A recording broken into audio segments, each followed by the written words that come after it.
পিলখানা ট্র্যাজেডির মামলায় কারাবন্দী ১৭৮ জনের মধ্যে জামিনে মুক্ত হচ্ছেন ১৬৮ জন।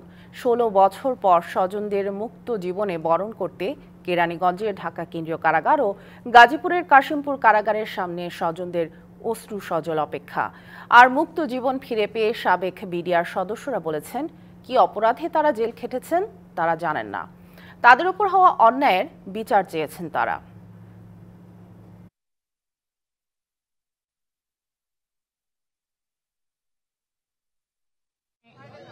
একটা ঘাস ছেড়ে নাই, অপরাধটুক করে নাই। ঘাস ছেড়লে তো অপরাধটুক হয়, অপরাধটুক আমি করি নাই।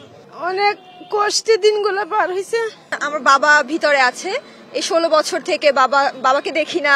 আজকে স্পিচলেস আমরা। 16 বছর পর অপেক্ষার অবসান।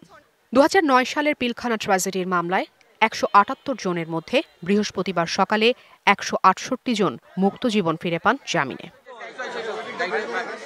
সাবেক বিডিআর সদস্যদের মুক্ত বাতাসে বরণ করে নিতে সকাল থেকেই দেশের বিভিন্ন প্রান্ত থেকে কারাগারের সামনে ফুল নিয়ে অপেক্ষায় ছিলেন স্বজনরা। আনন্দশ্রুতে স্বজনদের অপেক্ষা, আবেগঘন পরিবেশে কারাগার থেকে একে একে বেরিয়ে আসেন বন্দীরা। অপেক্ষা মনে হয় না, বের হবে এই আনন্দে আমরা আছি। ভালোই লাগতেছে বৈশা থেকে এখানে বের হবে আমার বাবা। বহু ত্যাগ তিতিক্ষা উপেক্ষা করে তারপর আসতে হয়েছে। 25 বছরের ওয়ারেন্টিযুক্ত দীর্ঘস্থায়ী দরজা প্রোটেক্টর, আধুনিক ও মজবুত দরজা। 16 বছর তো তার না পাওয়ার যন্ত্রণা তো আমরা বুঝি। তার মেয়ে ছিল 2টা, তারপরেও দেখা হয়নি। বিয়ে শাদী দিয়ে বাচ্চা করতে হয়েছে, তারপরে দেখা করতে পারেনি। এর মধ্যে কেরানীগঞ্জে ঢাকা কেন্দ্রীয় কারাগার থেকে 41, কাশিমপুর 1 থেকে 26, 2 থেকে 89 আর কাশিমপুর হাই সিকিউরিটি থেকে 12 জন বন্দী মুক্তি পান। রবিবার ঢাকার বিশেষ ট্রাইব্যুনাল 2-এর বিচারক ইব্রাহিম মিয়া বিস্ফোরক আইনের মামলায় তাদের জামিন মঞ্জুর করেন। সরকার চেঞ্জ হওয়ার পর যে আশা ছিল যে আল্লাহ দিলে কিছুদিনের মধ্যে বাইরে আসবো, এখন আমাদের আল্লাহ দিলে জামিন হয়েছে, আমরা অনেক আনন্দিত। এই যে যারা আজকে বের হচ্ছে বা আমরা 18,519 জন বিভিন্নভাবে ক্ষতিগ্রস্ত এবং চাকরিচ্যুত হয়েছি, অন্তত তাদের রাষ্ট্রীয় সুযোগ সুবিধা সহ চাকরিতে পূর্ণ বহাল করার জন্য সরকারের কাছে জোর দাবি জানাচ্ছি। আমার বাবা ভিতরে আছে।